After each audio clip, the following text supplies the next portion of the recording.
It's time for Coffee with the Chicken Ladies, a podcast for people who love chickens.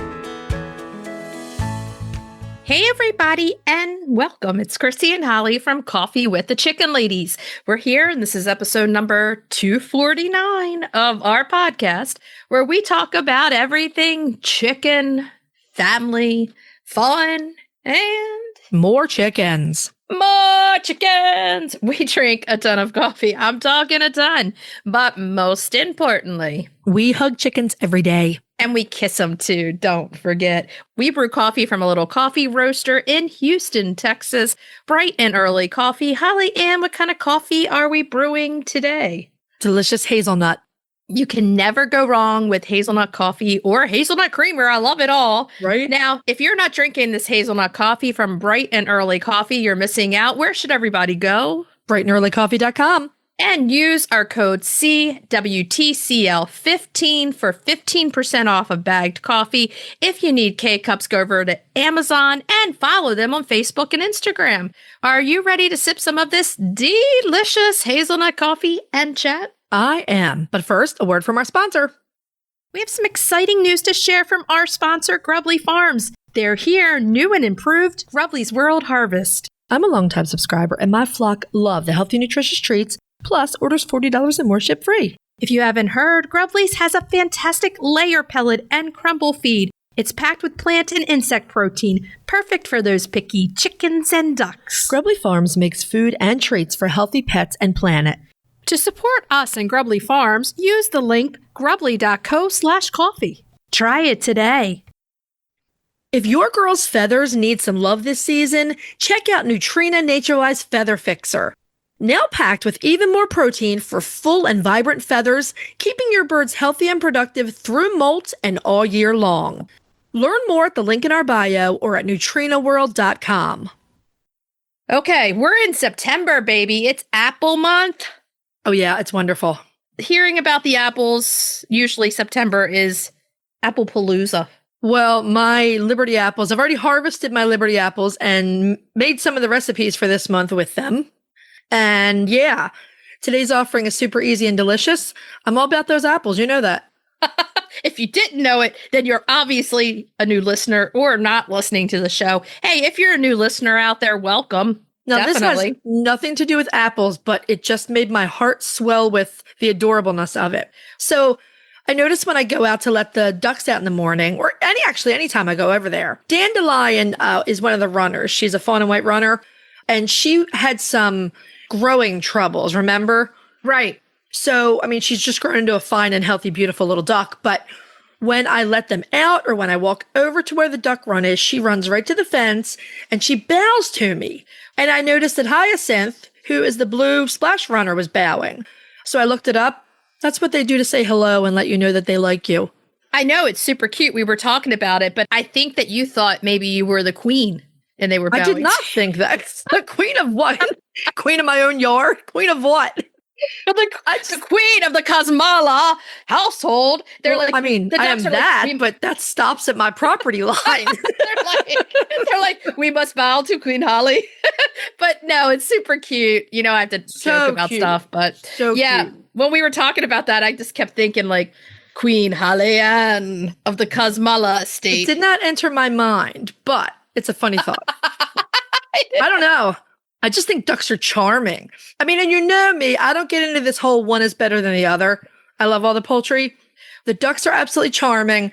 And I'm still finding myself with a little bit of an unfortunate case of chick fever. Like, I'm thinking about some breeds.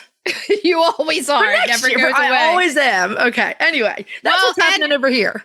Well, and you're getting ready in a while to go to Iceland. So, right. You know, you're excited about a trip. I'll be home. I'm sitting this one out because it's a sheep trip with you and your other really bestie friend, Michelle. So, yeah. Very sheepy. It's a very, very woolly trip. It's very woolly. A woolilicious. Yeah. So on that note, if you're listening to our show and you're loving it, head on over to Apple Podcast and leave us a written review. Believe it or not, everybody, we love reading these reviews that you type in there. It makes our day. You're kind really just loving words. We love to read them. So it's a free way to make our day and help us out. Also, hit that subscribe button because they count them and it helps us immensely. Plus, you never want to miss an episode. If you're looking for other ways to help support the show, you can tell a few chicken, duck, or goose loving friends about us. You can share your favorite episodes on social media. You can become a patron of the show, patreon.com/coffeewiththechickenladies. Welcome, welcome to our newest members, and thank you to all of our old timers. And the other thing you can do to help support the show is visit our website and our show notes, use our affiliate links and discount codes, and buy products from our sponsors. Yay! You know what I love when it's 95 degrees outside? Being inside. Well, that too, but I really love cleaning my igloo chicken coop. Yeah, it is so easy to clean. You don't have to break a sweat. And you can use a water hose or pressure washer, so it doubles as a cool down. I also love those run covers. Oh man, the shade is superb. I go into the run to cool off. Yep, my flock's covered during the heat of the day, just chilling. Meanwhile, we're melting on the patio. Seriously, can we get in on this amazing coop design for ourselves? They're out there living the dream. So when it's pushing 100 degrees, the right setup matters. That's why we choose an igloo. Get your girls their own just in time for summer. Search Omelette. That's OMLET. Hey, Chris. Yeah. Do you like monthly subscriptions? Does it have anything to do with chickens? Of course. Then yeah. Let us take a minute to tell you about Chicken Love. You get a monthly Chicken Lady tee, treats for your flock, and a keeper care card. And did you know with every multi-month subscription, you get a free Chicken Love logo t-shirt? Really? Yeah. It's $36 a month with free shipping. What are you waiting for? Get off the nest and click already. That's chickenlove.com. That's chickenluv.com. Get your subscription today. The Breed Spotlight is brought to you by Murray McMurray Hatchery, defining quality for generations. For over a century, Murray McMurray Hatchery has remained a trusted family-owned business, working tirelessly to ensure our poultry meet the highest standards. Whether you are an experienced enthusiast or just embarking on the journey, look to McMurray Hatchery for guaranteed quality, rare and heritage breeds, low minimums, and all the supplies you need to raise your flock. Request a free catalog today. I will relax today. Yes, relaxation. It's time for the Breed Spotlight, yeah. That was weird. I'm embracing I think it. you started off like chanting, like you were thinking perhaps Tibetan monks. and then you went into, I don't even know what. I was dancing. Okay. You guys can't see this, but Holly, because, we're right here with each other. She looked at me like, are you going to come out of the chair? Because I was dancing. I was afraid you're going to hit the floor. I was going to have to call one of the girls to come and pick you up. Ella, your mama's on the floor. I need a little help. Assistance, please. Okay, so this week's Breed Spotlight is the Silverudd's blue. Yes, indeedy. Silverudd's blue. I was thinking about these birds too. These are such beautiful birds. Silverudd's blue are gorgeous green egg-laying chickens that were developed in Sweden in the 1950s. Their story starts with Martin Silverudd, a Catholic monk. That's where your chanting comes from. Yes. He developed a handful of breeds, including the Silverudd's blue, the really wonderful auto-sexing 55 flowery hen, and the Queen Sylvia. Queen Sylvia would like to say hello to Queen Holly Ann. I mean, it has a good ring to it. I'm still not sure what I'm queen of, but Queen Holly Ann does have a kind of a little ring. Ring-a-ding-ding. I don't even know where to go with that. So, I don't know, we call him Father Martin, Brother Martin, I'm not sure. We'll see with Father Martin. Well, unless you're a priest, right? Or you would be a brother. I don't know, right? I'm not sure. Hey, if you know, let us know. If you're out there, you know. So, Father Brother Martin. Brother Martin. Sorry. Got us off stuff. That made me laugh. I was sipping my coffee. He was trying to do some of the same things that the crowd at Cambridge University in the UK were doing with leg bar genetics. Right. So he's trying to create excellent layers that were auto-sexing. And he also wanted to focus on the colored eggs as well. I mean, I feel like green is one of those color eggs that that's one of the most sought after. Exciting. Yeah, they're most exciting colors. Now, he fell a little short of his goal, though, because the Silverudd's blue is not auto-sexing. Right. He died in 1986 before the breed was finished. Though, I mean, they do breed true. They are their own breed, and they do lay those green eggs. There are a few layers of confusion with this breed because he was breeding two similar strains that may or may not have ended up partially mixed together. Like, there's a lot of confusion around this. Oh, I agree. The first strain was the Ice Bar, or the Island Silver Barred, and that was built from New Hampshire's Rhode Island Reds, Barred Rocks, and Cream Leg Bars. The second strain did not have the Barred Plymouth Rock, and supposedly had some blue Australorp in there. The unofficial but very practical name of this second strain, which we think became the Silverudd's blue, the unofficial name was the very romantic sounding Swedish Green Egg Layer. It's kind of cool. His overall breeding goal may have been to provide good layers that were an alternative to the hybrid layers that were starting to take off in the poultry industry. Which we still need. We still need those. So he was hoping for auto-sexing. He wanted the colored eggs in there, but he did create a pure breed that breeds true. There's nothing more relaxing than a rainbow egg basket. Come on now. Relaxing? Is it you sit in front of it and chant? I might. I don't know. Whatever relaxes you, relaxes you. So after Silverudd died, and I guess to calm down some of the confusion about this bird, I mean, even 5 years ago, they were more commonly known as an ice bar. Right when we started the podcast, Right. we kind of got a little flack back from calling them the ice bars. Oh, right. We had a breeder get a little salty. Oh, yeah. We got a little salty Tostitos happening. They were like, excuse me. When I said, you're speaking to the queen of her own domains, so you may not. Listen, you need to bow to me like my ducks do every day, okay? The chickens are, and the geese too, they're looking at them like, what are you doing? They're like, what the heck? Why are you bowing to our lady? To her. So anyway, after Father Brother Martin died, the Swedish Culture Poultry Association renamed the ice bar what we were calling the ice bar. It is now known as the Silverudd's blue. The blue is homozygous for the blue egg laying gene that comes from the cream leg bars. That, mixed with the brown egg genes from the New Hampshire, the Rhode Island Red, and the Australorp breeds, create those gorgeous green shades. A green egg, just as a reminder, a green egg is simply a blue egg with brown coating on top of it. Exactly. They're beautiful. And the blue egg color means that, and this is like the blue Andalusians, the Jersey Giants, all of those birds that have black, white, blue, and splash, they produce about 50% blue offspring, and the other 50% are a mix of black, white, and splash.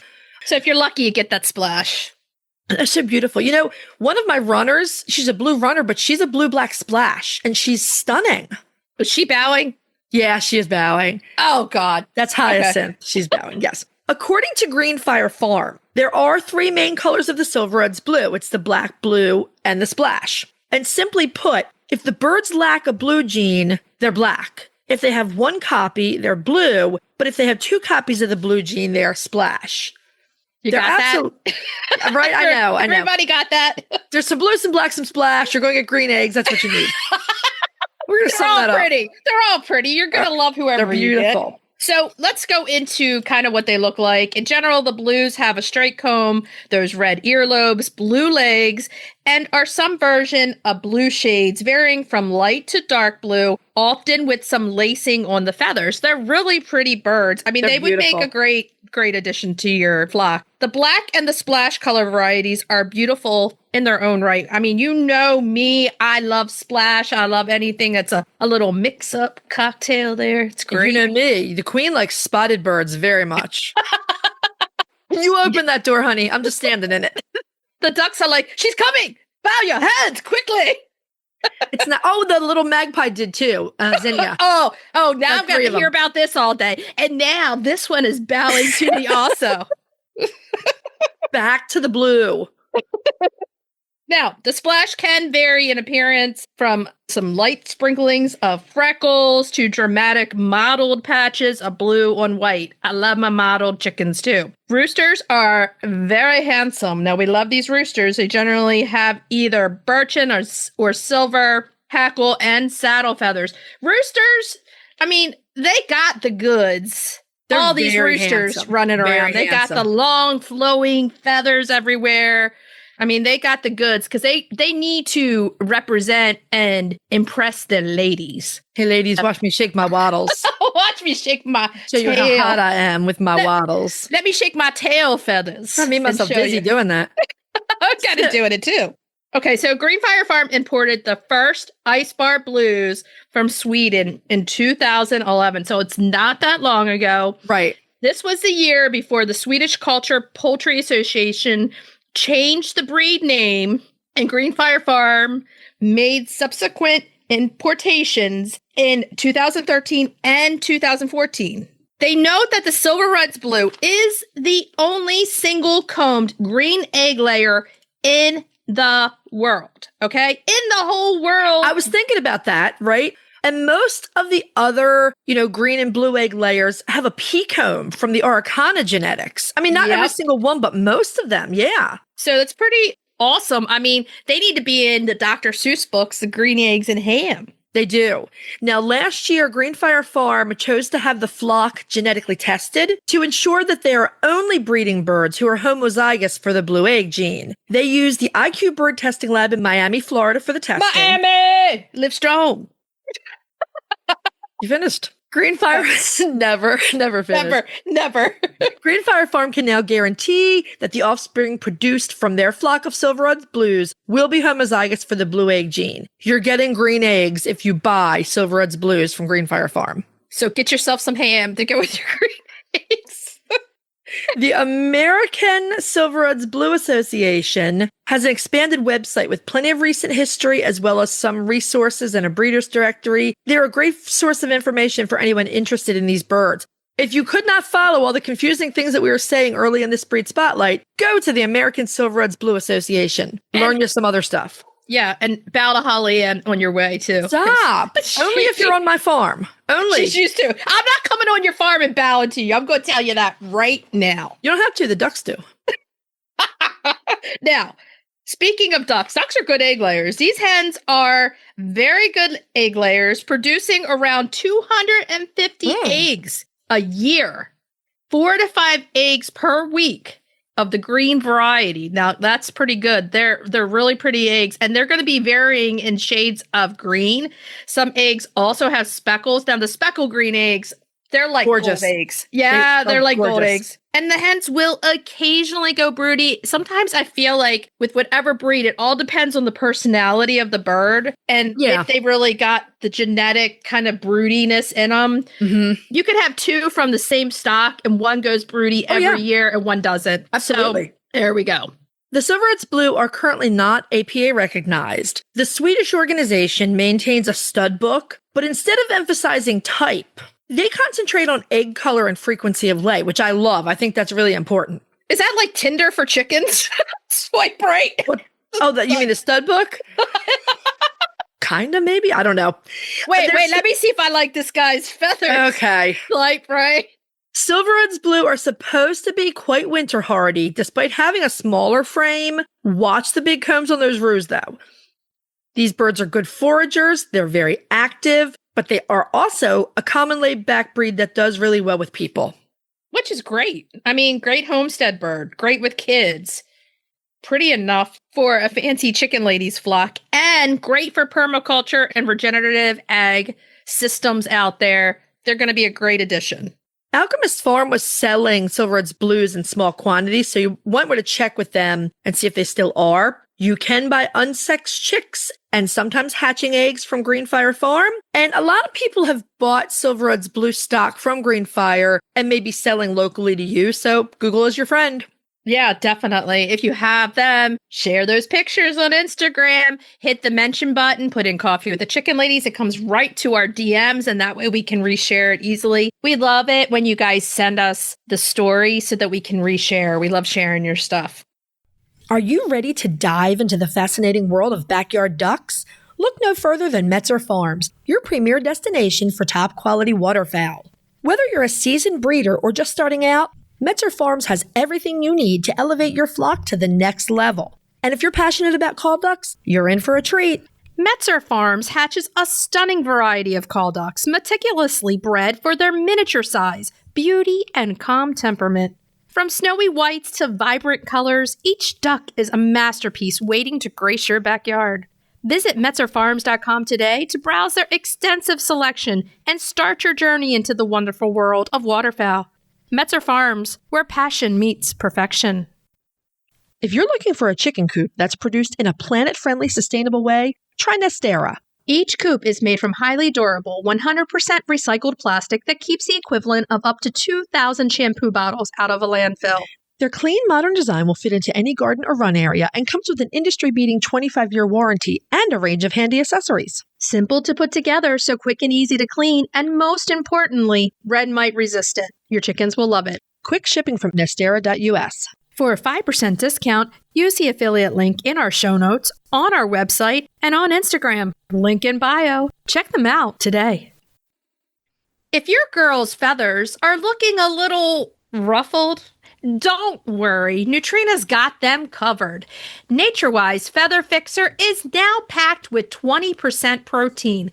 More protein supports full, vibrant feather regrowth during molt, helping hens stay healthy and productive all year long.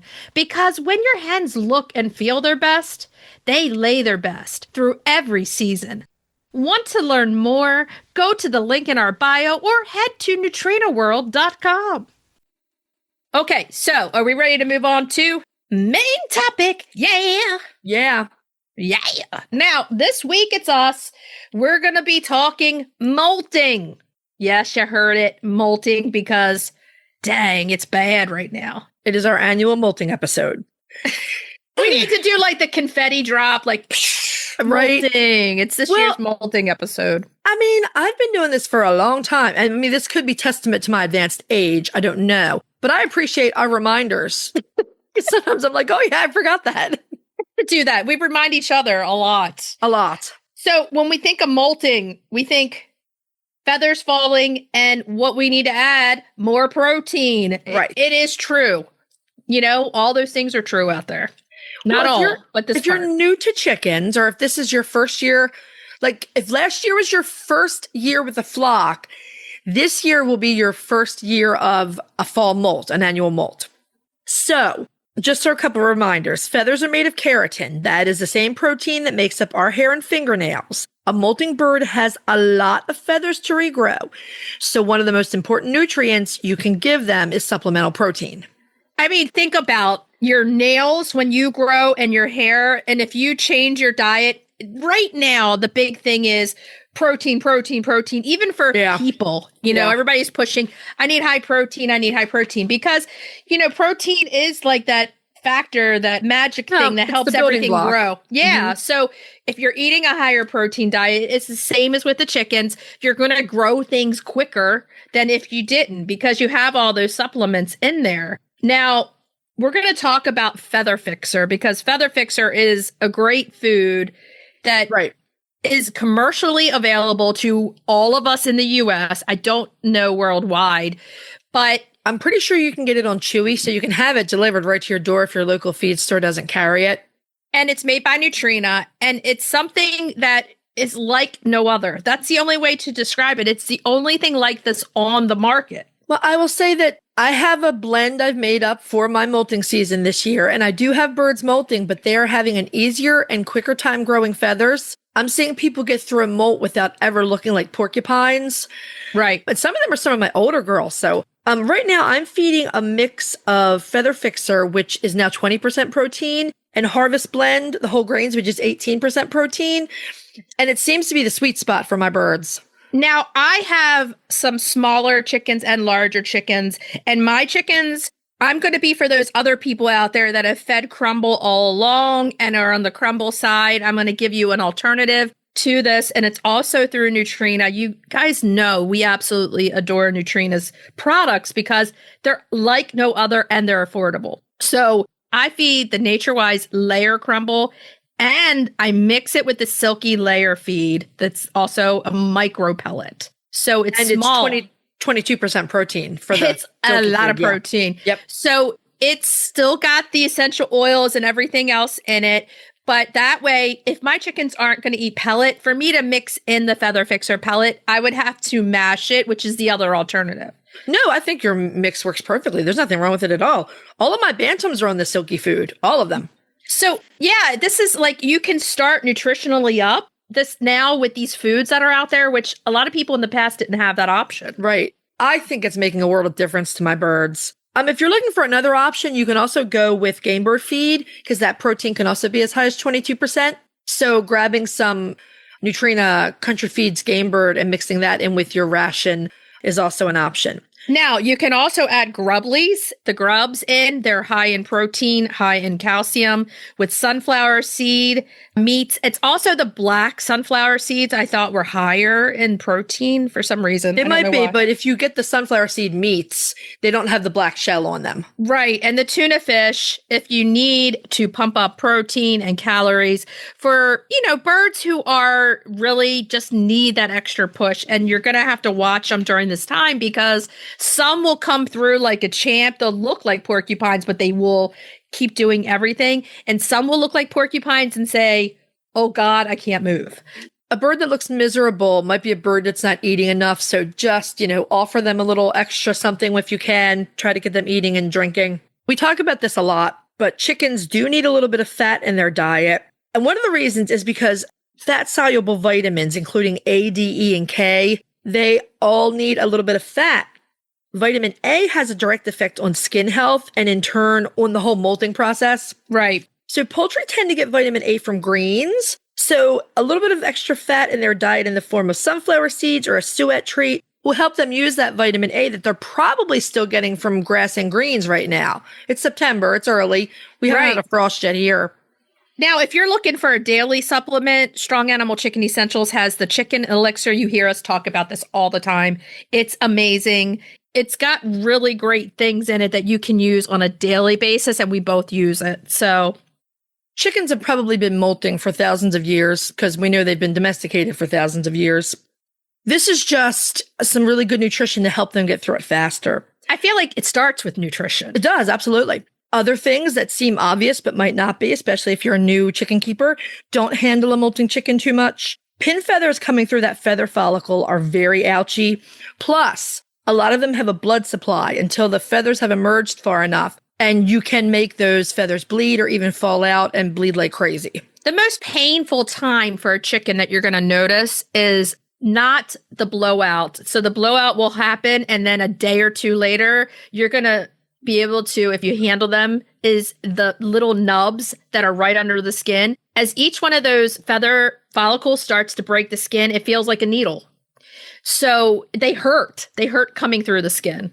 It's something that is a natural process, but sometimes they need a little help. Right. Like we said, watch them closely, look for changes in behavior, make sure they're eating. It's never a bad idea if there's a bird that you are unsure of to bring them out and let them have some food on their own away from the flock. I do that a lot. I mean, think about you got a porcupine and they're trying to get in. And every time somebody hits one of those little follicles, it's painful. Yeah. So sometimes a little alone time in your chicken pop-ups in your chicken hospital, just on the back porch, giving them a little bit of extra love and feed, not so much the snuggling, but the extra vitamins and minerals, they will really appreciate it. This one's really important, and I don't think there's enough emphasis on this, and that is try to minimize stress in your flock during molting. Like, molting chickens are already stressed, physically, sometimes behaviorally. Because it's not a good time to bring other chickens in. That's for sure. Right. You certainly don't want to do that. They know that they're not feeling well, and they know that that leaves them vulnerable in the pecking order. Now, I thought this was interesting. There's a study that was published in Poultry Science Journal in 2016.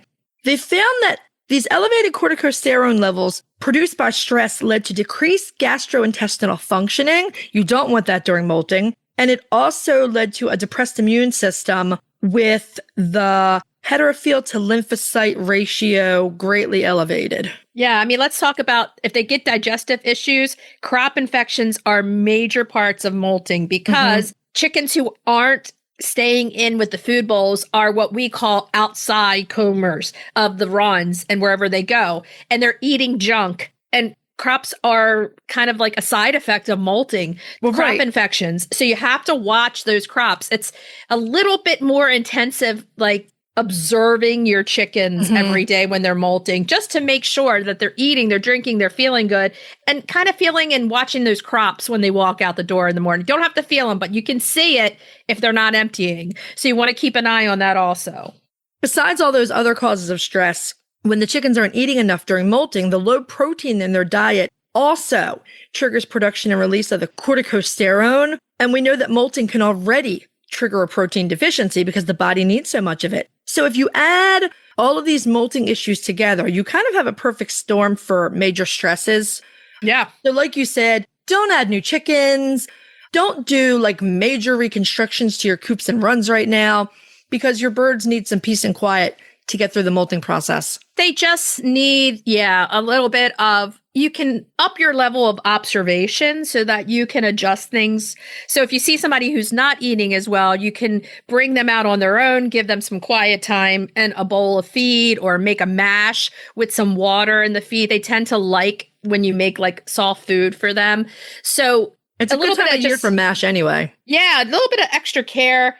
I always like giving them some warm oats or other oatmeal during that time of the year also, just to kind of pump up those carbohydrates also. So it's that time of the year. Now, we have one more thing to mention. Watch the weather because they have no feathers, man. Right. So if you're getting cold snaps or you're having, cold breeze, cold winds, storms, things like that, just make sure they have plenty of shelter that they can get into. Yep. So if you have any other questions that we didn't answer for you, please feel free to direct message us on Instagram or Facebook, and I will get back to you as soon as I can. You'll get me on there. Our friends at Good Eggs solved the age-old question of how should I wash my eggs? They're chicken people just like us who created the original silicone egg scrubber. Both Chrissy and I use their brush and natural enzyme wash every time. It's a total game changer. It makes cleaning eggs so much faster and easier, plus they have a lifetime guarantee. Good Egg is a small family business right here in the U.S., and they donate 10% of all profit directly to folks affected by cancer. Go check them out at goodeggstuff.co. That's goodeggstuff.co. Tell them Chrisie&Holly sent you. Okay, so are we ready to move on to cracking the eggs? Cracking those eggs. And today, it's September, so we're continuing with our September Apple Palooza.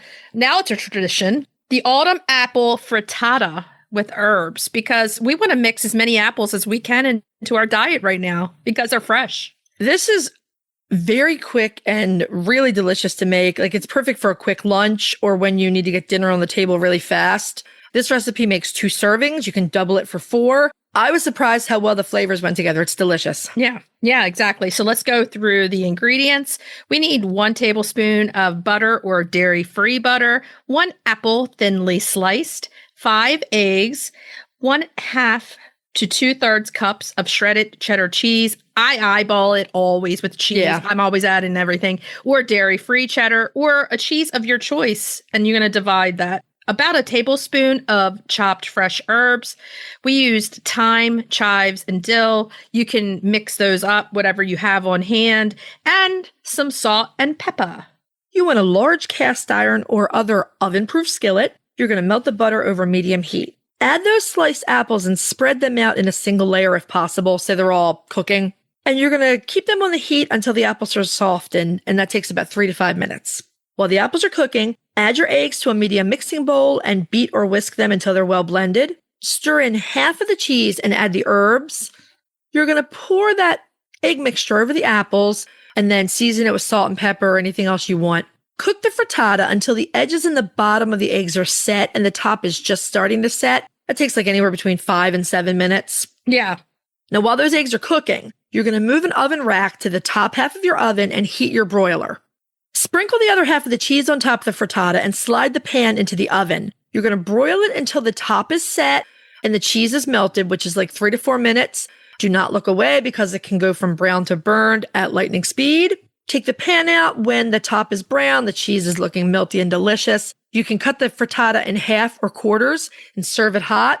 The eggs, the cheese, and the eggs go together so deliciously. It was so good. You never go wrong with eggs and cheese, ever. Nah. Never, ever. And you throw in some apples and it's even better. It's great. Sweet tart. It's always, that mix of those things. It's great. Okay, so try it. You might like it. Let us know what you think. We always love those apples. There's 5 Tuesdays, so we're going to have some 5 recipes. Yeah, we are. Okay, so let's move on to retail therapy.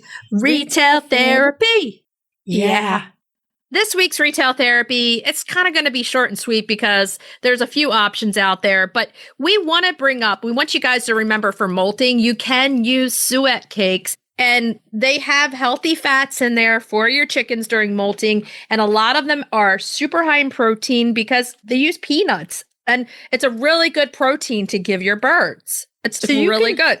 You can just grab the Suet blocks that are sold in farm supply stores and hardware stores, any place where you get wild bird supplies. I think even Walmart carries them. I do it at TSC. I get the 99-cent wild bird peanut Suet Cakes. They're really good. They work really well.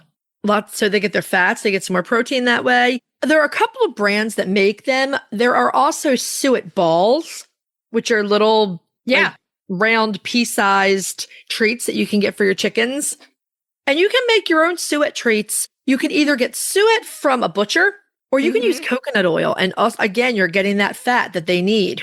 They do. And Hentastic actually makes some of the longer Suet logs. You can get those fun, like the containers to put them in, and then they can peck all at it. Like a round cylinder shape. I think we have some. Yeah. I think Andrea with the Chicken Love Box used to put those in there. Yeah. And then you just get the refill. Now, you can also go in the wild bird section. Don't forget the hangers so that you can just hook them on your runs and they just all sit here and peck. I usually put 2 to 3 in per run because I don't want everybody hanging on one. Right. And there's a lot of different choices. You can just go to, like Holly said, the Walmart, the farm supply store, TSC, all these places. And you can get as fancy or as simple as you like, or make it yourself. They're great. Yeah, they're really fantastic. It's just it can be a little bit of an enrichment activity, can help people get a little more calories in them. And they're not that expensive. You really can't go wrong with it. I was just going to say it's a boredom buster along with something that helps molting during the season. It's just something I don't give in the summer. It's one of those fall and winter things that I do because I feel like it is more of a cold weather molting kind of winter. It helps to warm them up a little bit. It's one of those activities. So, hey, it's great. Okay, so should we tell everybody what we're going to be talking about next week? Next week, we are spotlighting one of our most favorite chickens of all time. They're petite and sweet, or not so, the Leghorn. Yay! Main topic, we are taking a deep dive into the chicken skin and integumentary system. It's been a while since we've done any anatomy stuff, so we're going to get lost in the weeds or feathers, depending on We'll be our own guest. Cracking the eggs, apple custard bars. Oh, yeah. I really wanted to do an apple custard, so this is what we came up with. Apple and custard are perfect together. And then retail therapy, we're going to be talking about fancy egg cartons for your fancy eggs. Because don't you want to be fancy sometimes? Yeah.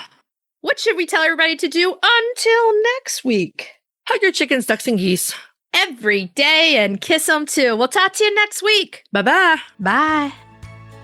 If you'd like to see more of us, please follow us on Instagram at Coffee with the Chicken Ladies. If you'd like to help us grow the podcast, please leave us a written review on Apple Podcasts. If you'd like to become a patron of the show, please visit our Patreon page, patreon.com/Coffee with the Chicken Ladies. Thanks for listening.